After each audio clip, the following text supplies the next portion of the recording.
Om Namah Pranavarthaya Shuddha Brahmaikamurtaye Nirmalaya Prashantaya Dakshinamurtaye Namaha. Gurur Brahma, Gurur Vishnu, Gurudevo Maheshwaraha, Guru Sakshat Parabrahma, Tasmai Shri Gurave Namaha. Akandamandalakaram Vyaptam Yena Characharam Tatpadam Darshitam Yena Tasmai Shri Gurave Namaha. Vagarthavya Samprukto Vagartha Pratipattaye Jagata Pitaro Vande Parvati Parameshwaro. My humble and reverential pranams at the divine lotus feet of Bhagwan Sri Sathya Sai Baba. I bring you all greetings from the abode of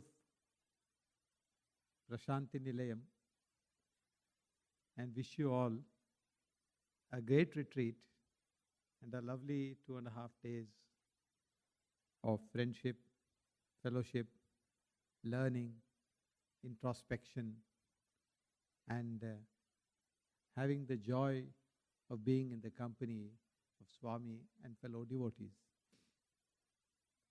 Sai Ram to all of you on this lovely Memorial Day weekend.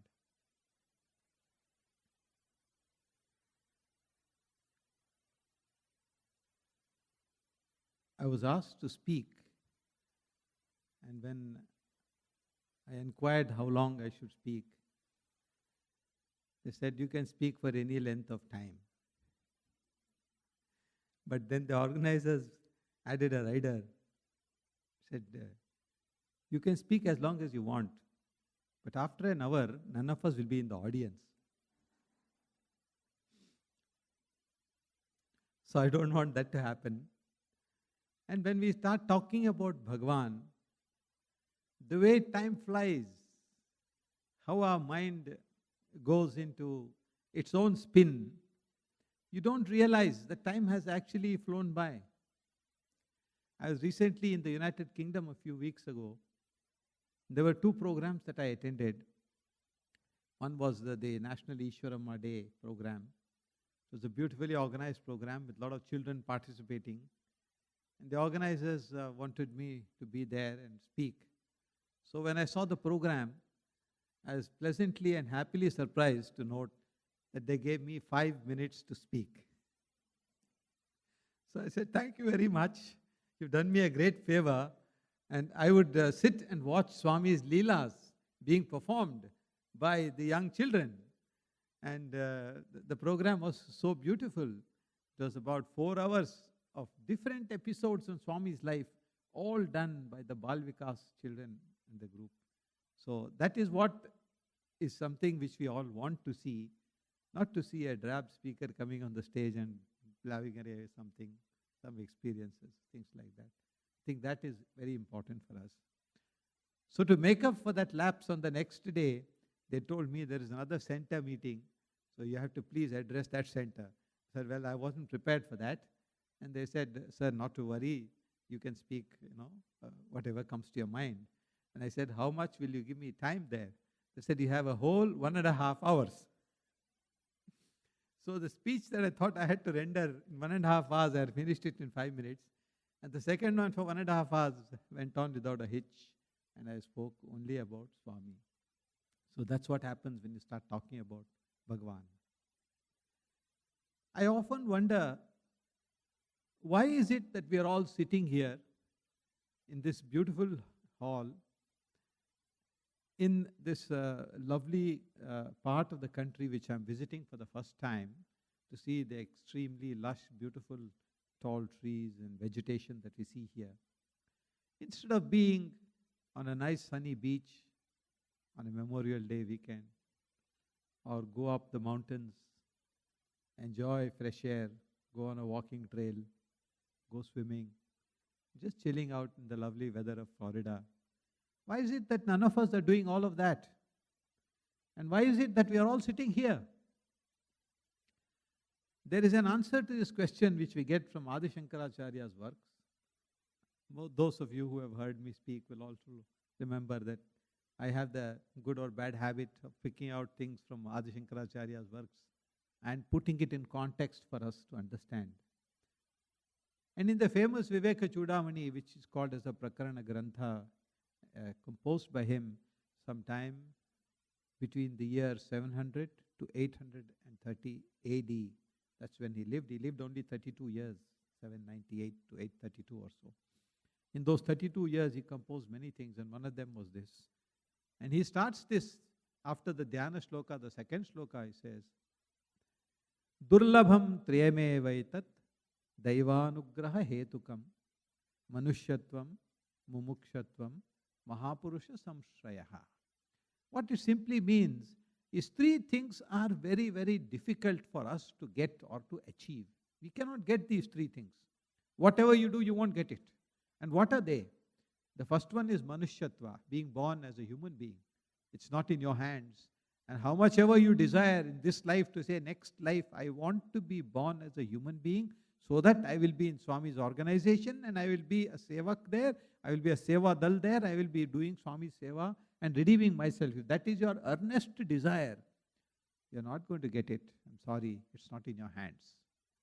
The second one is mumukshatva. Mumukshatva means you're born as a human being. And I go back to what I said at the beginning. Why is it that you're not on the beach? Why is it that you're not climbing a mountain? Why is it you're not just, chilling around with your friends and enjoying the long weekend, doing nothing? The reason is that your heart told you that you must come here. Your heart told you that you have a purpose in life. Your heart told you that you have to be in the midst of like-minded people who also think on the same lines, that this is good for us. It's good for us to be in Swami's company. It is good for us to be in the company of other divine beings, of very nice people who believe in same values and who all have one goal. And that is, the goal is to reach the ultimate Godhead or Bhagavan in this life, as it is often possible, is called Jivan Mukti, or in the subsequent life. So this desire what you have, can you ever go to a supermarket and say, give me, 1 liter of desire that I should be a good person? Can you ever go to somebody and say that? Can you ever get it from somebody? No. You can only get it, as the last one is going to come, is Mahapurusha Samshrayaha. So you can't get that desire of mumukshatva. And the third one is Mahapurusha Samshrayaha. Mahapurusha Samshrayaha means being in the company of the great, being close to the great, being close to divine beings. This is something also. Can you go somewhere and say, hey, look here, I want to be, sitting in Swami's darshan in veranda. Can you somehow manage that? I've heard these requests from many, many dignitaries, and I have to politely tell them, sorry, sir, whether you get Swami's darshan, whether you get his interview, whether you get to sit in veranda, is not in my hands, it is in divine hand. If the divine hand blesses you, you're going to get it. So these are the three things which Adi Shankaracharya says you cannot get in any way except Daivanugraha Hetukam. If God wills, if God grants you these three things, then you're going to get it. So let's start with the premise that God willed all of us to be born as human beings, all of us to be here with the desire to go forward in our spiritual journey, and with the desire to be in the company of Swami, which He has blessed us to be in His company. If these three things were not possible, it was impossible for us to go forward in this life. So keeping this in mind, let's look at what Swami's message was. What did Swami ultimately tell us? We all know how He used to beautifully address us. Divyatma Swarupalara, Prema Swarupalara. These two words keep ringing in my mind, Whenever I'm doing something different, and when I see somebody is doing something crazy, you don't approve of what the person is doing or how that person is conducting himself or herself, suddenly these words ring in my mind. Divyavatma Swarupalara means he is a spark of the divine. So the minute you start thinking on those lines, your anger, your hatred, your dissatisfaction, they all just dissolve. Because you then realize that the person about whom you're thinking is a spark of the divine, as Swami always told us all. So Swami's words have to ring in our ears. And ultimately, what did Swami say? He said, you're all parts of a divine. You are sparks of a divine. You are nothing different from divine being. Now you go back to the philosophy of Advaita, and that's again a philosophy propounded by Adi Shankara Bhagavad-pada. What does it simply say? Of course, I'm not going to go into the technical details of it, but just give you a glimpse of what it says. Advaita philosophy says there is only one principle which is real, and that is God.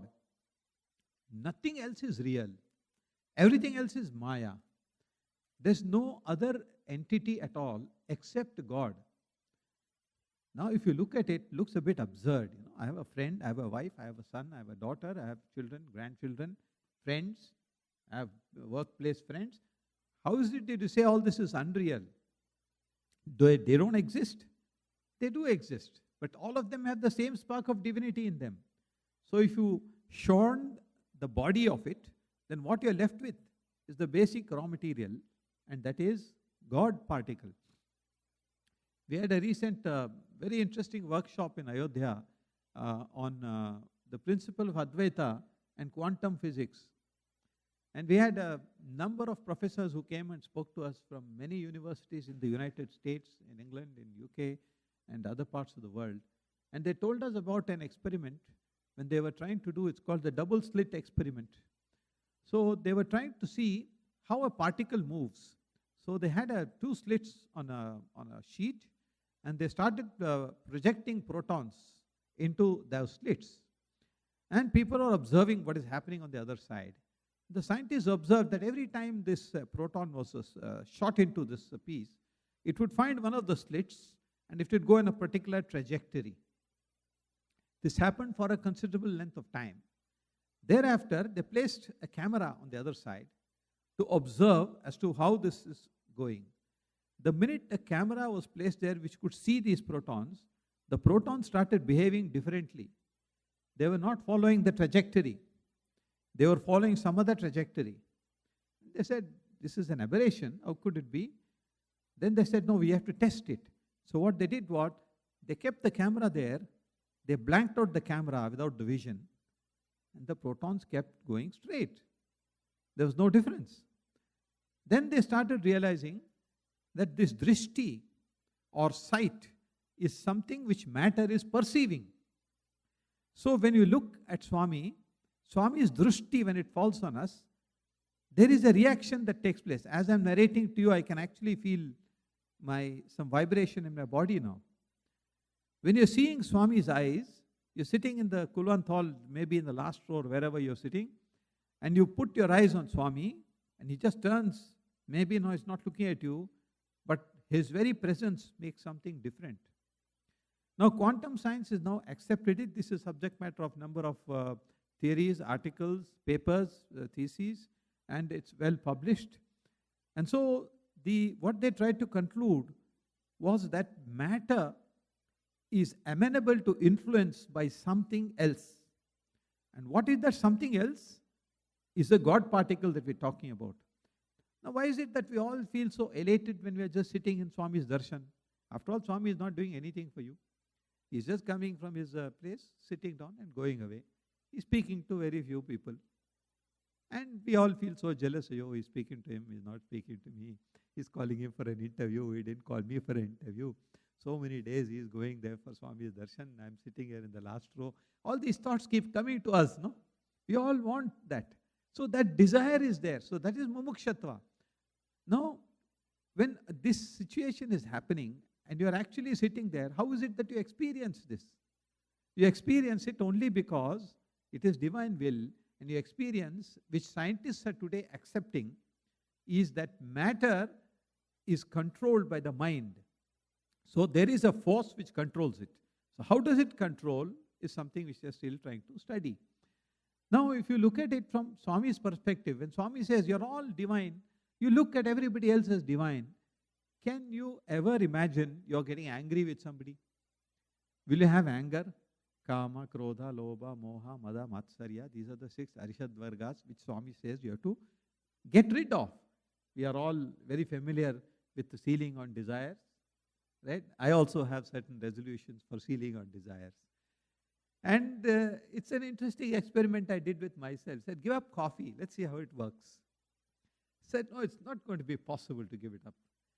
But then one fine day I said, Swami, you said it can be done, so I'm going to do it. And I did it. And to my surprise, I found it had no effect on me at all.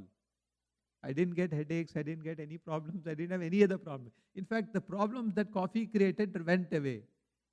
So in other words, this desire is something which is in our mind. Now you want something, somebody's got a lovely magenta color sari. How I wish I had that sari. I don't have that color. I have slightly reddish color, maybe a slightly pinkish one, but magenta I don't have. What happens if you don't get a magenta sari? Next time you go to the sari shop, what are you going to do? I want to look for a magenta sari, you will tell the salesperson. So that means that desire has got embedded in you. That is the one which is going out to you. So Swami says, the only way in which you can be happy is to cut it or nip it in the bud. If that desire just nips it away in the bud, then it is not going to fructify and cause you problems. So the same way, you got to slowly realize that material objects around you, they have limited capacity to give you satisfaction. You know, in the theories of economics, there are many theories. One of them is the diminishing marginal returns. Every time you have one banana, you feel very nice. Somebody asks you to have a second one, you're very hungry. Good, you're going to have the second one. Then 3 more people come and say, see, I have 3 bananas, you got to eat it now. Then what happens? And if you're forced to eat the 4th banana, then we know what is going to happen. So the thing is that these things give us some pleasure, but they stop somewhere. So Swami's message, as I understand, is that everything is within ourselves. If we want to control ourselves, it is possible. Now, how do we do that? And for that, I'd like to go a little philosophical and take a small composition again by Adi Shankaracharya, which is called Nirvana Shatakam.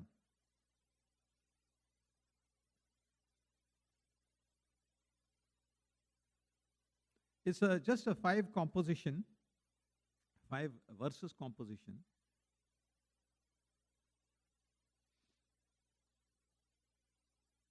Okay, while this is coming up.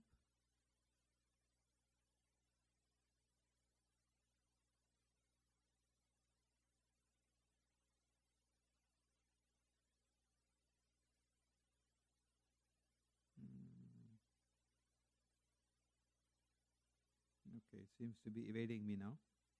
Okay, I'll come back to it and let me go to the topic that I was supposed to speak on today. And that is, what exactly is the role of the Central Trust? Before I go to Central Trust, I want to say a few things about how Swami set up these organizations. Now, Swami doesn't want any Seva Dal to come and do any Seva for him. I think we should be very clear about that. Swami didn't set up this to get a large workforce of free workers to work in organizations Swami built. That was not his intention or desire at all. It was an organization that was set up for the spiritual upliftment. Now, if you have to feel that all are one, and we are all one and the same, and we belong to the same human community, then how is it that you're going to start feeling that? Because when you walk into your office, you're the big boss. You're going to see everybody around you standing up to say, good morning, sir, give you a nice smile. And when you go to work, same thing you expect from others. So you see that others treat you with respect. But how do you treat them? It's a question. So to remind you that this is what is going to happen when you go out into the world, Swami gives you certain tests.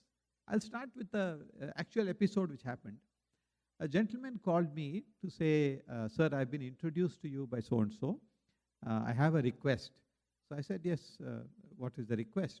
And he said, I would like to go for Swami's darshan in Puttaparthi. And I haven't been there before.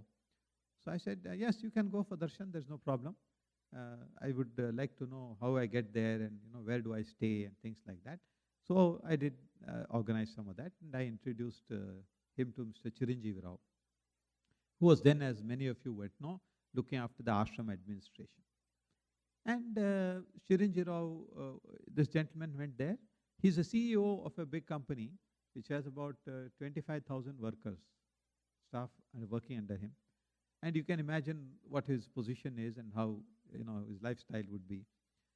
It's an American company, by the way. So then he went there and he called on Mr. Chiranjit Rao. Chiranjit Rao looked at him and said, "I don't have time for you now, come back tomorrow." So then he didn't know what to do. And then he said, "Okay," he said, "come tomorrow. America, we believe in just following instructions. Come tomorrow." "Okay, we'll come tomorrow." So he stayed for a day and came back tomorrow. And then he was made to wait there. And after about half an hour wait, he said, "I had come yesterday, I want to go for darshan." "Oh, you came yesterday? Okay, you wait for some more time." So made him wait another hour or so. And then finally told him, "You go there, Sevadal will be there, he'll make you sit, wherever he tells you to sit, you sit down." So he went inside, sat down somewhere in the sea of humanity that was there. And then he finished everything. And next day he returned to Bangalore. And then he called me. And he said, "Sir, I must thank you." I said, "Oh, I am sure you had a fantastic darshan and very good trip to Parthi." He said, "Yes, I had, beautiful trip. I had no problems whatsoever. I had great darshan." But the biggest lesson that I learned there, I must share with you now. I said, "Well, what is that?" Maybe Swami gave him an interview and told him some confidential things, I thought.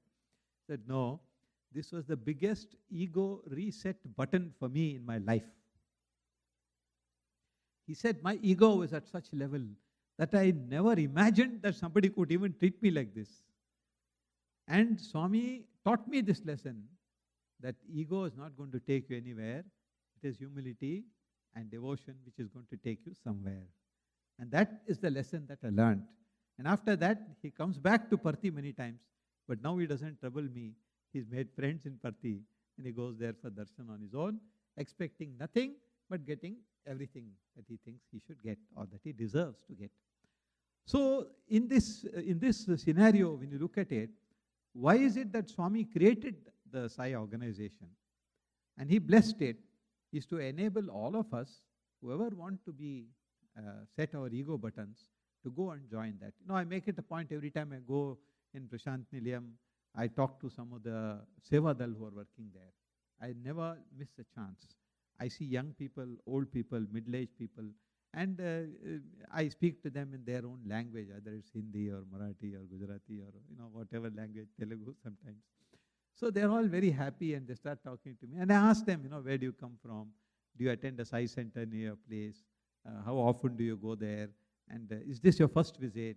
And many of them tell me that that was their first visit. And I ask them, how was your visit? Are you tired of all the work that you're doing here? No, we are enjoying everything. We're meeting so many nice people. We're getting to know about Swami. Many of them don't know at all. They've not seen Swami. They've not had his darshan. They've never come there before. But they're coming there. And they're getting spiritually imbued with a lot of things that are happening there. And I asked them, would you like to come back? They said, yes, given chance, I will certainly come back. That's what everybody says. Whether it's young or old, or some of them are college students. I said, how you get time off your college to come? Yes, sir. Whenever we get holiday, we come. We have 15 days holiday, 1 week we're here, then we go back. So what I'm saying is, the object of the Sai organization is exactly this. It has nothing to do with somebody trying to do some work for Swami. Now, if you look at it like that, we have, as you all know, All India organization, and we have the international organization also. These are institutions which Swami guided. Now, throughout Swami's physical sojourn on this earth, everything that these organizations did was done by Swami.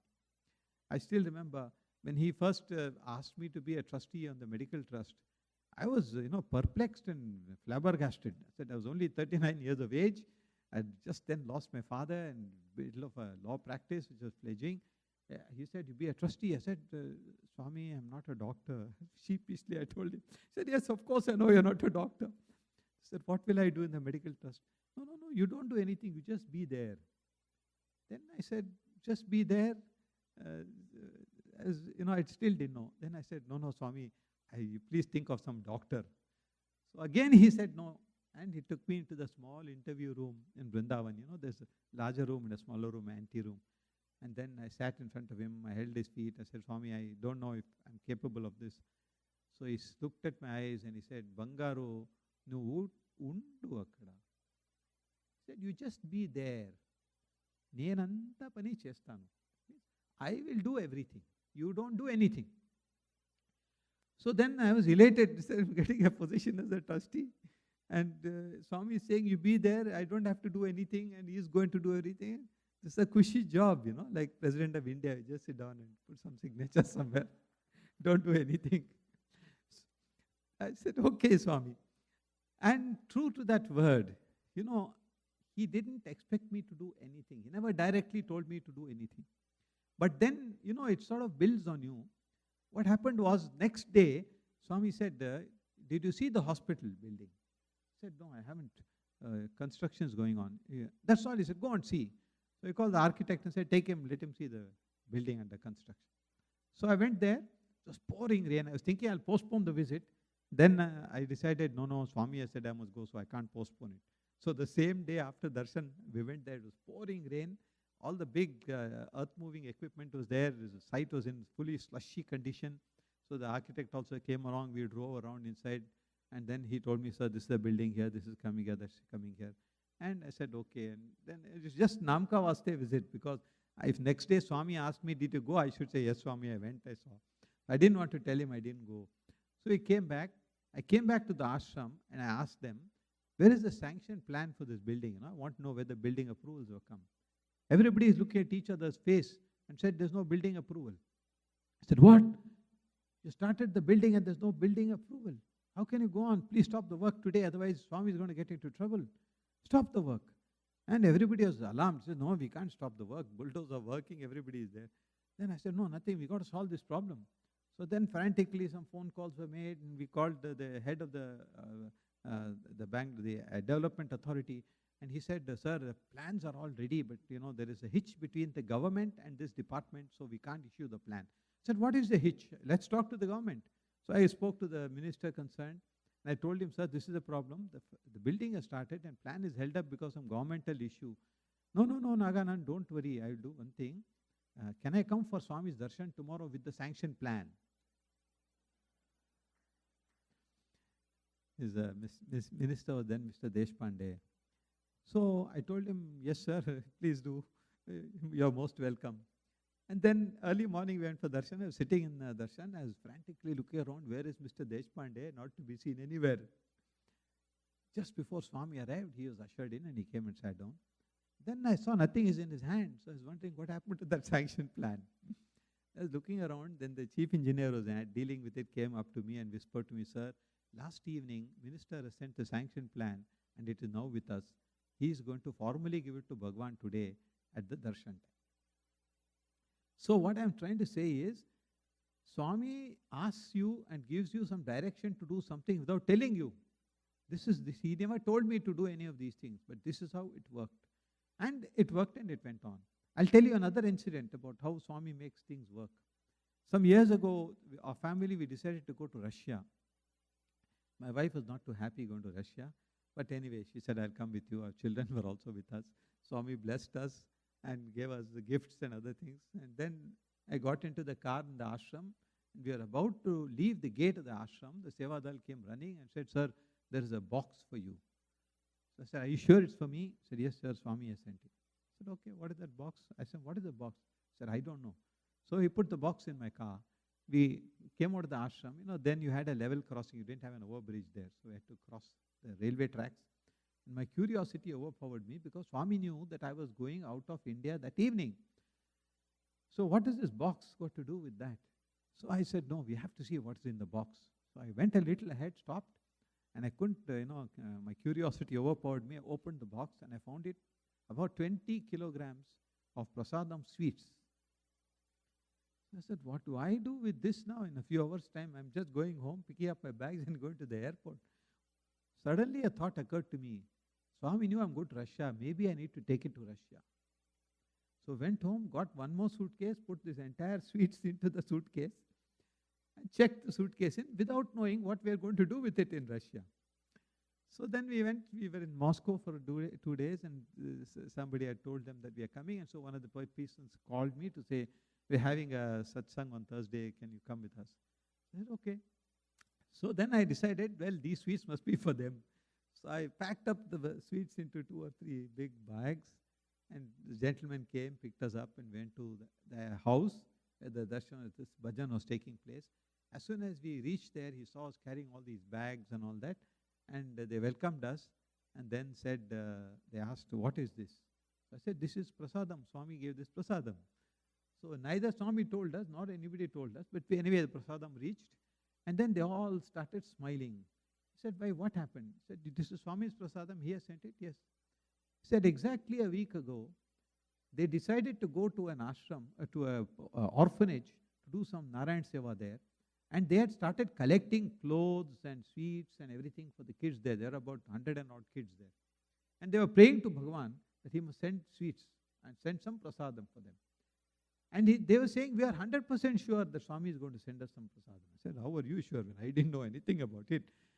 But when we gave it to them, they are so confident that this is exactly what Swami had in mind. This is how Swami answers our prayers. This is how Swami made sure that we got the prasadam. And of course, they were overjoyed. They received the 20 kg of sweets and said the next day they are going to go to that place and distribute this among the orphans there. So how does this work? Swami is omnipresent. He is always around. You have to sort of perceive him. If the radio waves are there, if you have a transistor, you tune it in, you're going to hear it. If you don't tune it in, you're not going to hear it. But Swami is, his presence and the way in which he operates is something which every day we see it. In Swami, before Swami's Mahasamadhi, we saw it. After Mahasamadhi, I am seeing it nearly every other day. Just a few days ago, an episode took place. I had to go for a meeting urgently in Prashanti Nilayam. It was a working day, and I had to get off work. I didn't know how to do it. So I told my junior, tomorrow I have a case. You have to somehow manage to get that case adjourned. I don't want to be part of that case. I can't be there tomorrow. He said, no, sir, very difficult. Chief is not going to adjourn it, so you better cancel your program. I said, no, I have to go. And I decided to go. And we left Bangalore. I told him, you call the opposite side lawyer and tell him I have some problem today, so please don't oppose an adjournment. He said, okay, no problem, I'll tell him. Halfway down to Puttaparthi, I get a call from the opposite side lawyer. And he rings and says, sir, I'm sorry, I hope I'm not disturbing you early in the morning. I said, no, what is the matter? He said, today, I asked him, did my junior call you by any chance? No, sir, nobody has called me. So then he said, today I have a problem. I have some difficulty at home. I'm not going to be in court. So I wanted to just tell you that if I seek an adjournment, I hope you will not oppose. So I said, no, I'm not going to oppose it. Thank you very much. Wish you all the best. And get the case adjourned. So then I called my junior. I said, hey, did you call that guy and tell him this is what happened? That, we had a problem. He said, no, sir, I didn't call him. So I said, well, somebody else has called him, so don't worry. And so you don't have to go bother in the court. He's going to seek adjournment, and chief is going to grant it. And we went back to the meeting. Now, these things keep on happening, These are not incidences which happen once and twice like this.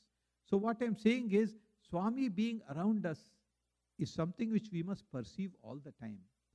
It is something which for us to actually feel that this is happening like this. See, when you leave it to him, everything falls in place.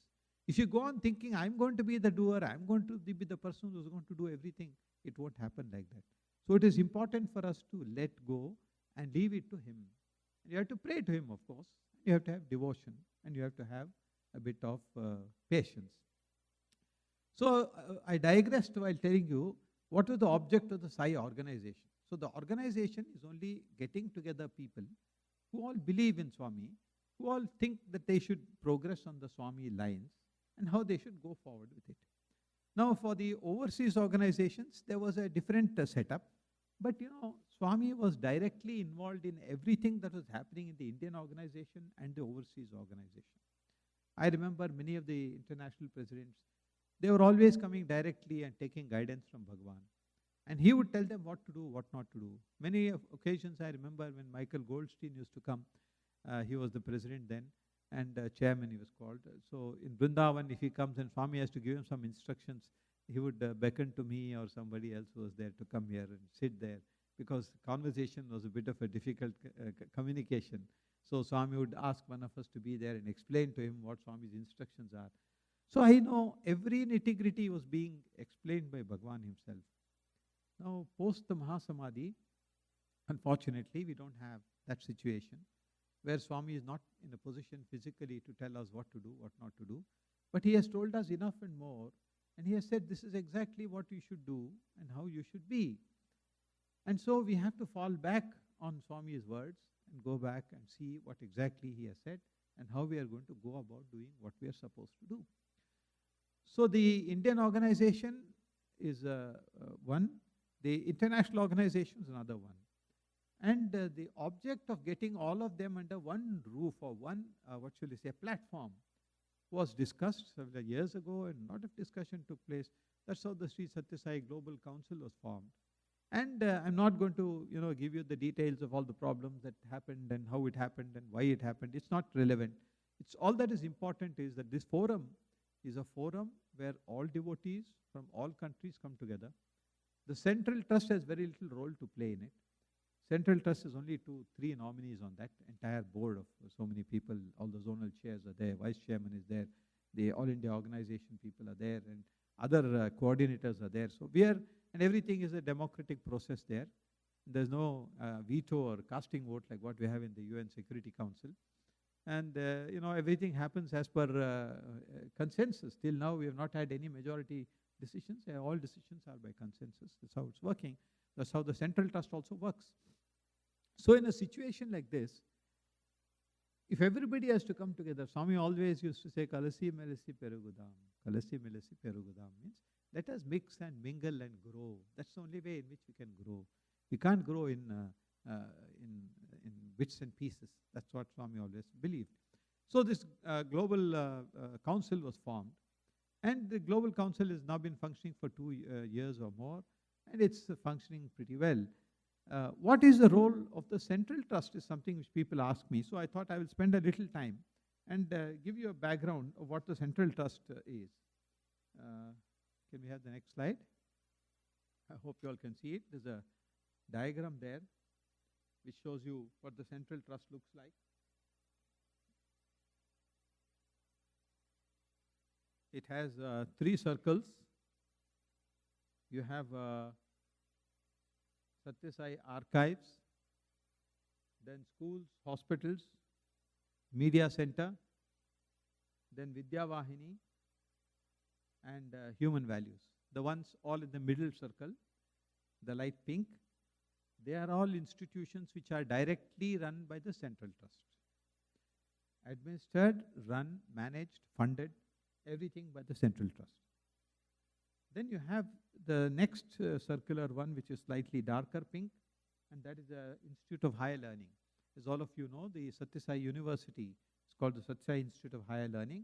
It's an independent, separate trust which Bhagwan set up, and that is the one which runs the university, which has 4 campuses. One is in Prashanti Nilayam, the other one is Anantapur, which was the earlier one, actually, the first one in 1968. Then the Bangalore campus came up, Vrindavan, then Prashanti Nilayam, and the latest one is a campus at Mudenhalli, which is a very tiny, small campus. This is an institution which is substantially funded and supported by the Sathya Sai Central Trust. The Institute of Higher Learning Trust has also got its own corpus, but then it needs monetary support from the Central Trust, which has been giving it. The last darker circle is the Global Council. It is depicted as something which is outside of Central Trust, as you might notice. It is an organization which has actually nothing to do with the Central Trust, but Central Trust has some nominees on the Global Council, because the whole object of the Global Council was that it should be based in Prashanti Nilayam. That is where Swami is. That is where Swami will be, that is where Swami lived. And Swami being everything for us, for all our organization, it is best that it is rooted in Prashanti Nilayam. And for that purpose, the managing trustee is an invitee, not even a member. Mr. Chakravarti is the chairman. He is a nominee of the Central Trust on the board of the Global Council. Another nominee is Dr. Mohan. All of you are familiar with him. He's a very renowned diabetologist who lives in Chennai. He's also on the Central Trust. And the last one is myself, nominee on the trust, on the Global Council. This gives you like an organogram. The next slide will give you what is the relationship between the Central Trust and the Global Council. We called it mentor and guide. So the mentoring is if the international organization, the Global Council, wants to organize programs in Prashanti Nilayam. You know, today the Prashanti Yatras have become so big and so popular that we are finding it difficult to give each Yatra a slot in Prashanti Nilayam. Because if you have 4,000 or 5,000 people coming every alternate week, they all want to be there, they want to perform, they want to do seva there. There are lots of things they want their devotees to come there. And many of the devotees who are coming there are all new devotees. They've not had the benefit of having Swami's darshan, but they know about Swami. And they come from every part of the country. Of course, now we have international groups also coming, of which all of you are quite familiar. So the mentoring and the guidance is only to ensure that things are running in a smooth way. For example, if you want to organize an international youth leaders conference, there's logistics to be worked out. There's accommodation issues to be worked out. And also to be integrated into the other activities that take place in the ashram. So this is another thing that has to be done there. So that is how we perceive it, as just being mentoring and guiding. The next few slides will show you some pictures about what is happening everywhere. You have Global Council Partiyatras, Nepal organization, extremely active.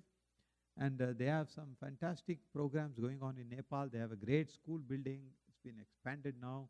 And the amount of work that they're doing is stupendous. For the International Youth Conference, I think Nepal is sending the biggest contingent, followed by United Kingdom, and thereafter the United States. These are just some images of how things take place. Middle East. Many of the Sufi influences you'll see there in the dance. These things are some things which keep on happening. South Africa.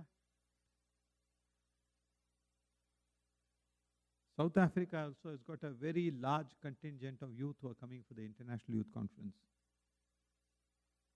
United Kingdom, of course,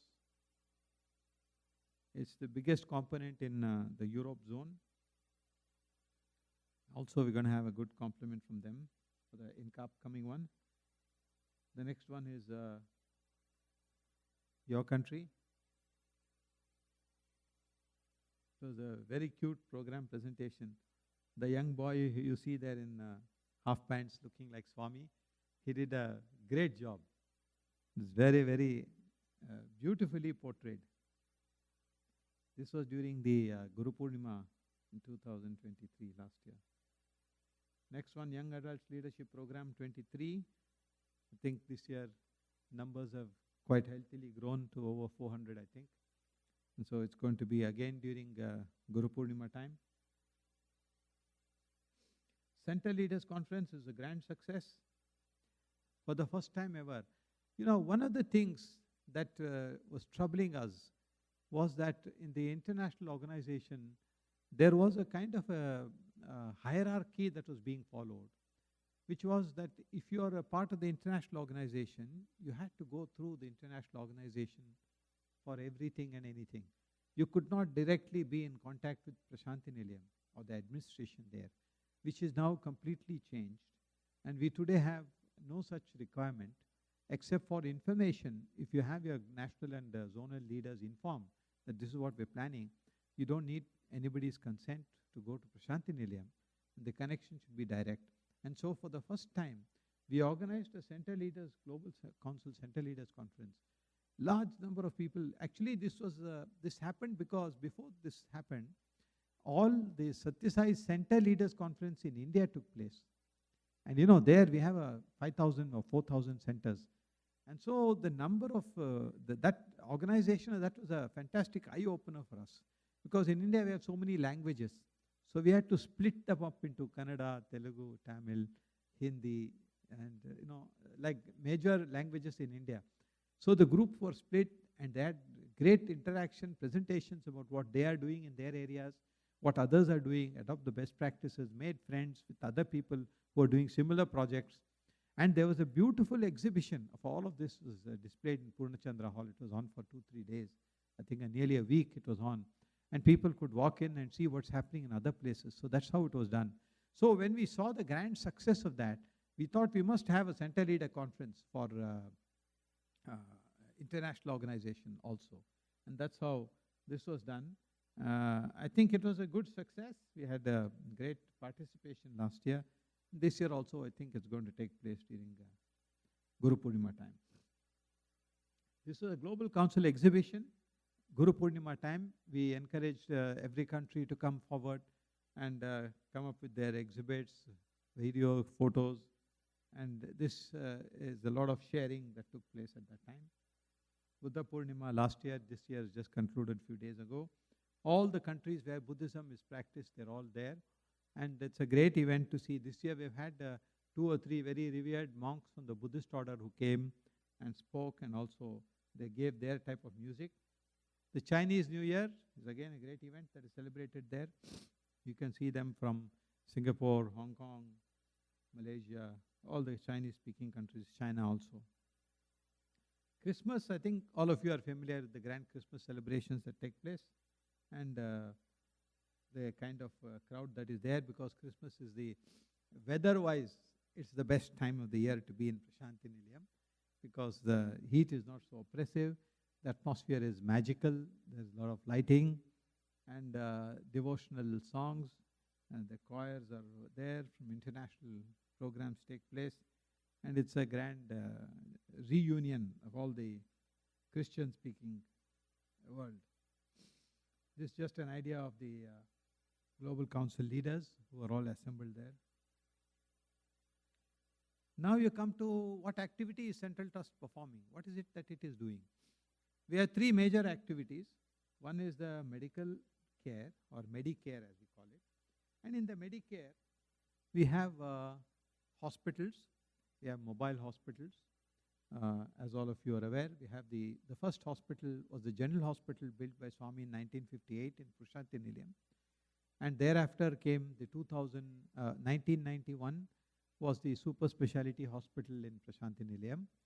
And then 10 years later, 2001, is the Super Speciality Hospital at Vrindavan in Whitefield.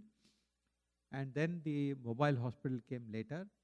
And there was a general hospital in Vrindavan in Whitefield, which was integrated into the Sathya Sai Super Speciality Hospital. Now it is a multi-speciality hospital there, and we have both sections.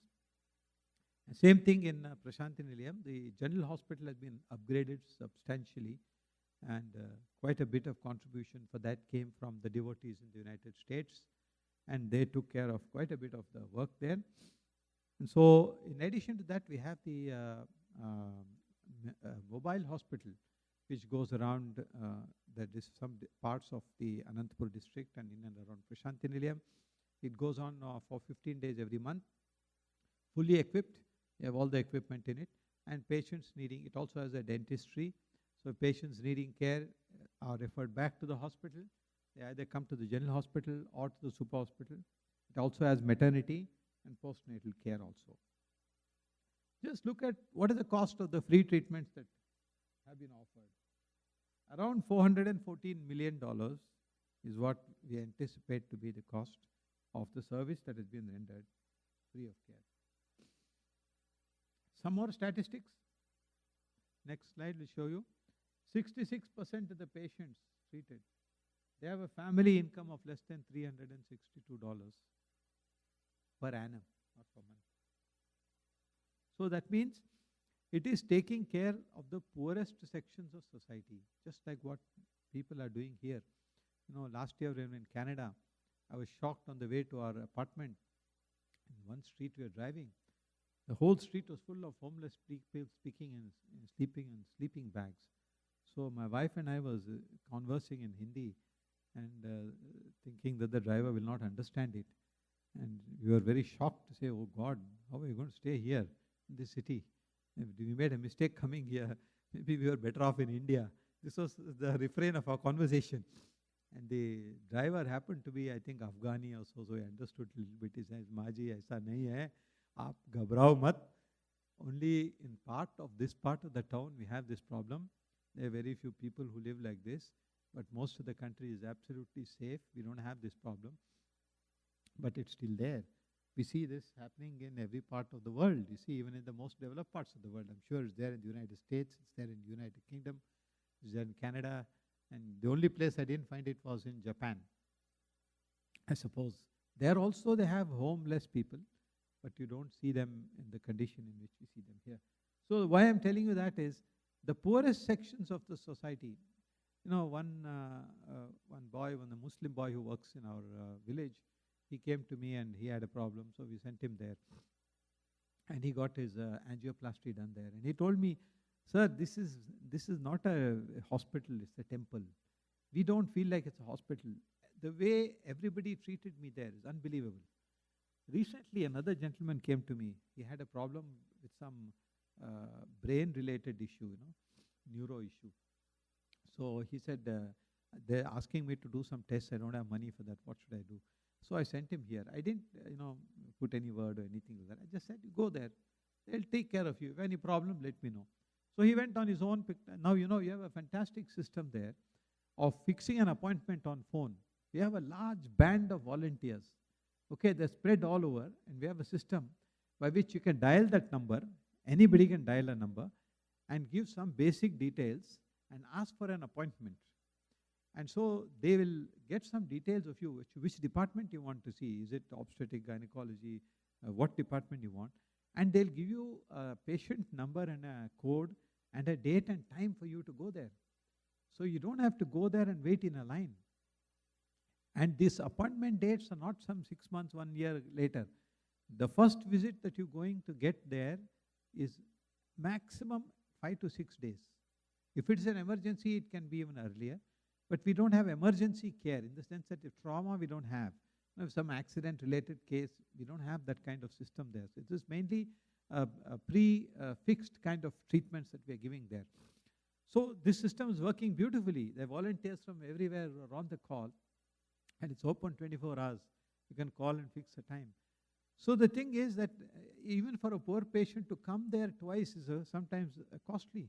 Now, if you have to bring this boy I was telling you, his aged mother is about 80 years, she can't move around. How does he get her there? So he has to hire a car or a cab or auto rickshaw or something and bring her there. So that costs him 200, 300 rupees, which he cannot afford. So that is also being avoided. So what I'm saying is, the poorest sections of society are being serviced and taken care of. And when they come there, they have no problems of money. Where am I going to pay money from? How am I going to fund this? Those questions don't arise. Swami always used to say that, He said the greatest problem with the poor is how do they pay for anything that they want to get? It's not possible for them to pay. So they say, forget it, let them die. So that's the service which the hospital is being done. This is an idea of the mobile hospital. We have added the mobile hospitals now in Madras, Chennai, and Delhi also, and a few other places. In Madhya Pradesh, they have added it. In Gujarat, they have added it. And what type of machines do we get? I'm sure the doctors in the audience will know who have visited a hospital. All the latest equipment is coming there. Replacements are coming there. Next slide will give you something about Educare. Now, before I go to Educare, so when Swami says, love all, serve all, that means you must serve and love a person near you and somebody who is not so near you. And in Upanishad, in the Taittiriya Upanishad, there is a portion which says, Shraddhaya deyam, Ashraddhaya adeyam, Shriya deyam, Bhiya deyam, Samvida deyam. That means how you should give. First thing, Shraddhaya deyam. Give it with devotion. Ashraddhaya adeyam. In Sanskrit, when you add a, it means opposite. Ashraddha means without Shraddha, without devotion. Just throw it here. That's not the attitude. You should not give like that. Shriya deyam. Give abundantly. Then next word is very important. Hriyadeyam. Give with the sense of feeling that I'm giving less. अरे इतना ही दे रहा है हम, थोड़ा और देना है. I want to give a little more. This is not enough. With that feeling you have to give. Bhiyadeyam. Bhiya is fear. You have to be fearful, because am I doing right? Am I giving to the right person? Am I giving for the right cause? Samvidadeyam. Give it with every heart. That is what is important. So, whom do we give to? No, in my professional life, many people come and ask me, I have a budget of, say, 1 million rupees to be given as donation. Please suggest some good institution to whom I can give, where I make sure that the money is given to the right cause. So there are a number of institutions, and you select and you choose and you give. So the same way, as we are doing seva in our own communities, the seva must extend to communities. Brother Akshay mentioned about Nepal, how USA participated with Nepal, how they perceived the needs of the Nepal citizens, of the poor people there, and how they were able to jointly do a project on water. There's a beautiful water project that they did there. They made it as a presentation. I think they should ask them to present it in the next retreat here. Fantastic effort it was, a community effort with assistance. So like this, you can help others. At the same time, it's like this. You have your aged parents at home. You have to look after them. Does that mean that you forget your aged patients and go and do seva in an old age home? Can you say, old age home I'm doing seva, so I'm serving the old? Yes, that's very good of you to do that. But at home, ठीक है, चलता है, doesn't matter. I read a small story. There was a couple with the father was also living with them, and they had one son. So the father, as he got old, he started messing up the dining table and all that. So they made a separate table for him and made the grandfather sit there when they sat down for a meal. Then he was dropping all the crockery and cutlery and everything. So they made a wooden plate and wooden spoon for him. And he used to sit there and mess himself up and eat. And his parents and the son used to sit here. And this went on for some days.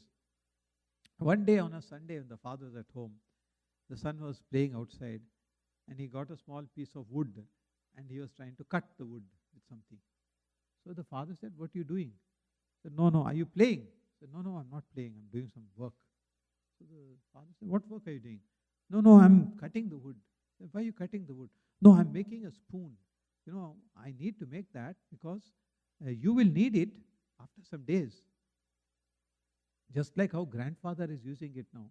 I'll have to make this and give you and make you sit on a different chair and give you a spoon to eat like this, a wooden spoon." So that's when it hit the parents. He said, "Wow, we learned something from our son now." And so the thing is, we have to, charity begins at home, they say. So charity begins at home means what? It means that you must look after yourselves. You must look after your near and dear ones. That doesn't mean that you don't look after others. God gives you capacity to look after yourself. You can certainly look after others also. So the reason why I'm mentioning this is that Swami has created a very good corpus. There are a lot of devotion. There are a lot of donations that are coming. Huge number of people are coming there and donating monies. But ultimately, it is our responsibility to see that Swami's institutions run well. Swami's institutions befit his presence. Because anybody who comes to the institutions, they always say, this is more like a temple than a hospital. And the same thing goes with the university also. We have a values-based education system, 4,000 students in 4 campuses, and we have all branches of secular learning, arts, science, commerce, biotechnology, computer science, masters in computer science, business school, management school, and language studies, and biotechnology. And we have next slide is gives you some statistics, how much we are spending. About $3,056 per student per year. Plus, in addition, we have schools. The Central Trust runs 3 schools in Prashanti Nilayam. It also runs a school in Rajamandri, which is called Rajamahendra Varman now. There's a residential school which has now become partly residential and partly day scholars. And all schools and institutions run by Bhagwan's Trust directly, they're all free of any fee. Nobody pays any fee. Everything is free here. Only thing that they pay is if they're staying in a hostel, the hostel expenses are shared as a community sharing by the students. They don't pay any fees. Same thing goes with the schools also. We have social sciences school, management studies for women. This is a new project that is in the offing. Many years ago, the government had allotted a huge piece of land in a place called Srisailam in Kerala. And there was a school that was run there, which now the Central Trust has decided to fund the Kerala Trust to start a new women's college there. And so planning is going on there. Hopefully in the next 1 year, we should have a new college also functioning there in Kerala. Vidya Vahini, I'm sure many of you would have heard of it.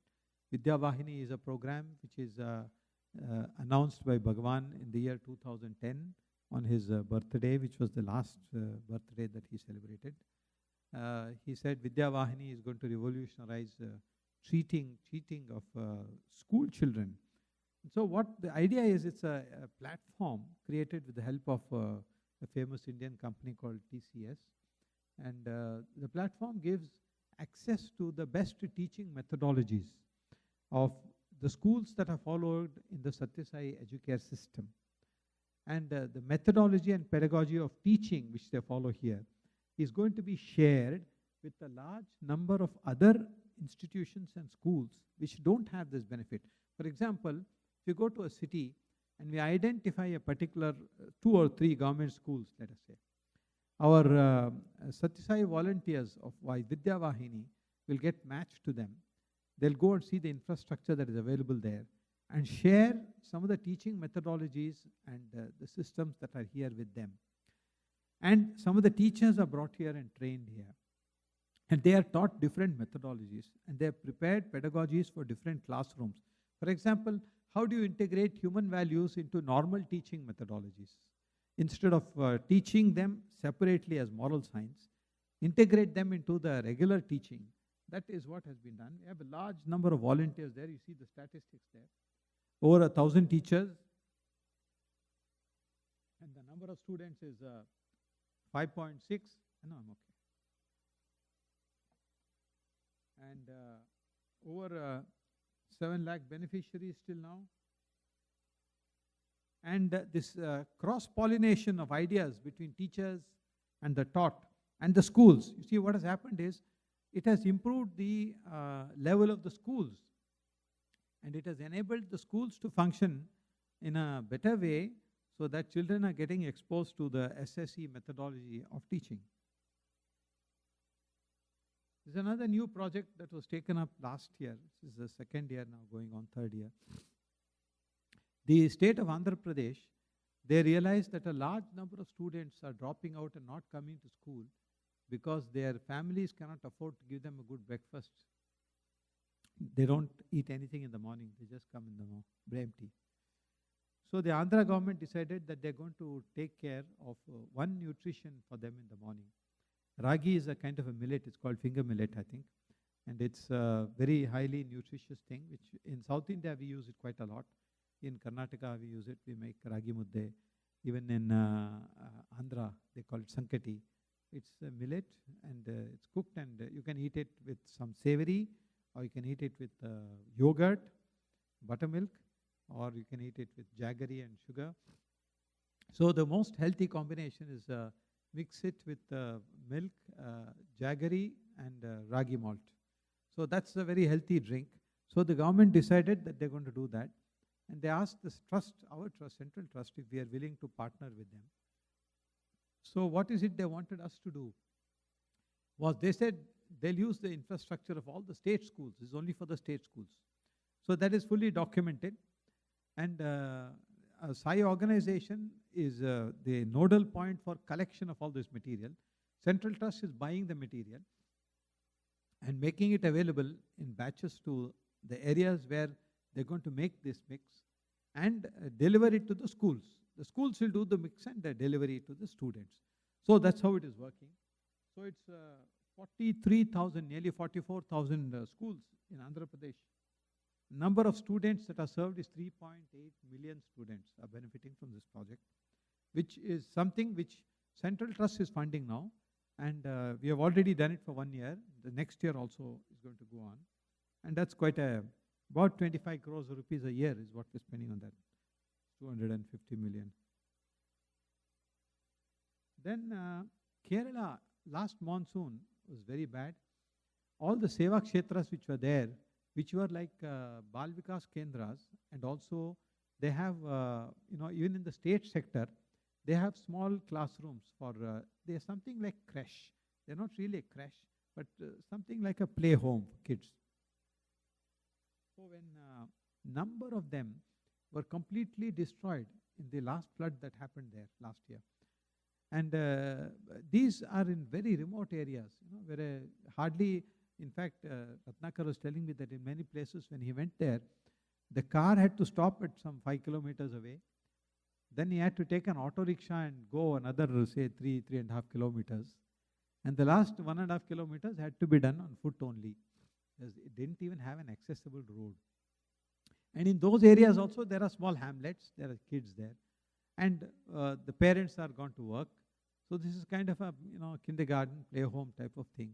And the state appoints a teacher there. The teacher is not fully qualified in the sense that she's more like a, a maid who's looking after the child, like just a child minder, but not as a teacher.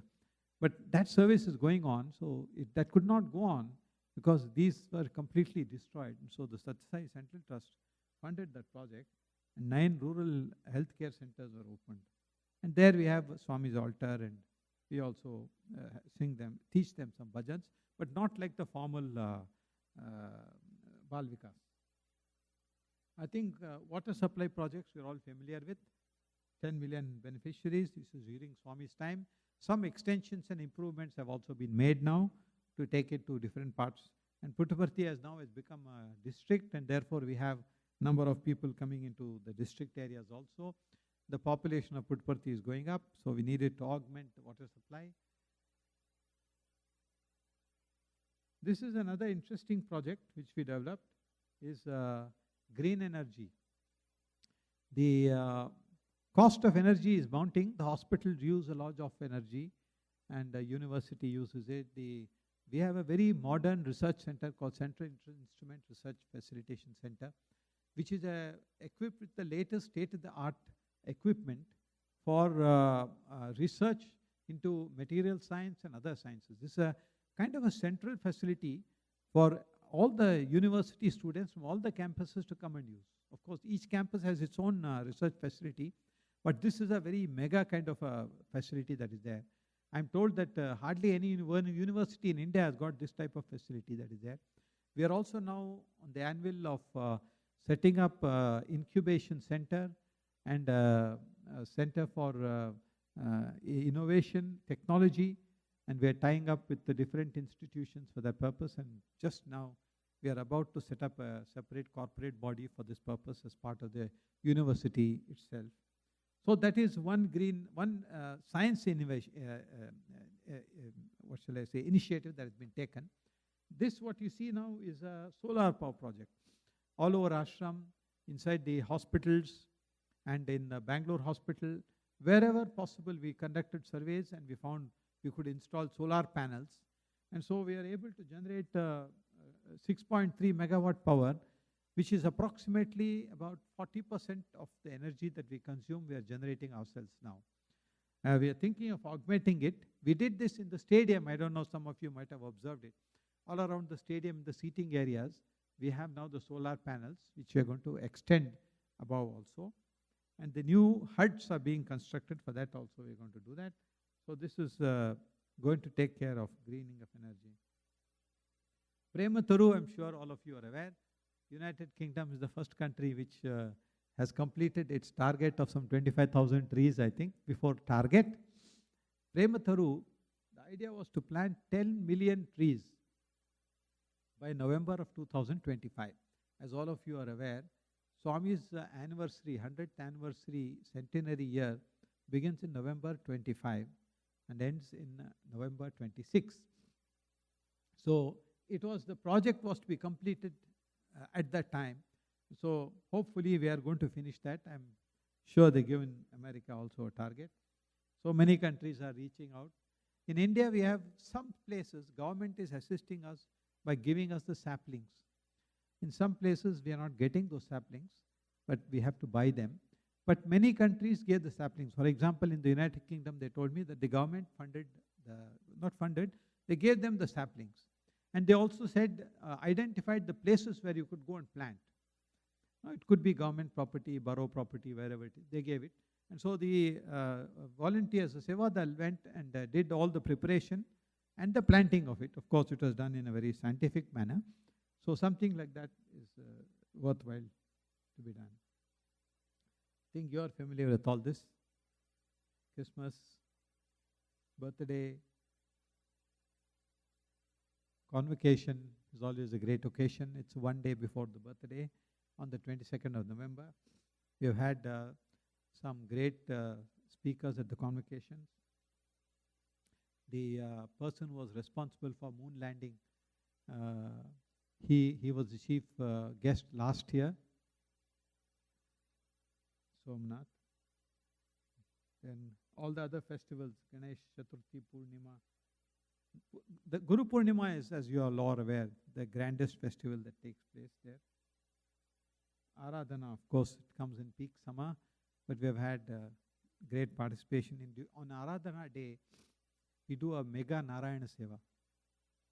In the Sathya Sai Hillview Stadium, a huge pandal is placed covering practically the entire ground. And it's very well organized. There are two different sections for men and women. And the Sevadal organize the seating and make sure that all the guests who are coming there, that is the Narayanas who are coming there, are received. And we put a pandal, so there's shade there. So from morning they're seated, they're given water, then they're given some puliogre or some prasadam. A sweet is given, and all of them are given either dhoti to the men and saris to the women. So usually there's something like about 30,000 people, 25,000 people that happens. That's the kind of numbers that we have on Aradhana Day. Mahashivratri, as you're all aware. Now, Institute of Higher Learning. I showed you that the Central Trust is supporting it. So on the top left, you find all the courses that are run there. Then I mentioned to you of the CRIF building, which is a ultra-modern research facility. Sports Day, I'm sure you all know how grand it is, what an amount of pageantry is there. And you know, the Sports Day, the university hardly spends any money on it. It's all done by the students and the parents. They fund their own uniform. The practices are done by them. Very rarely we may have to hire some special equipment. Otherwise, most of the equipment is available there. And all the refreshments that are served, they're all funded in that by the hostels.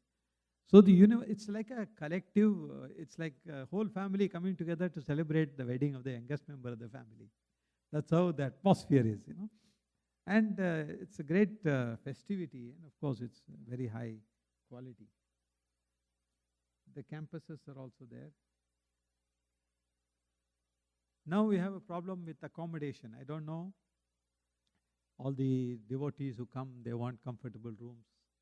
They want clean rooms. They want air-conditioned rooms.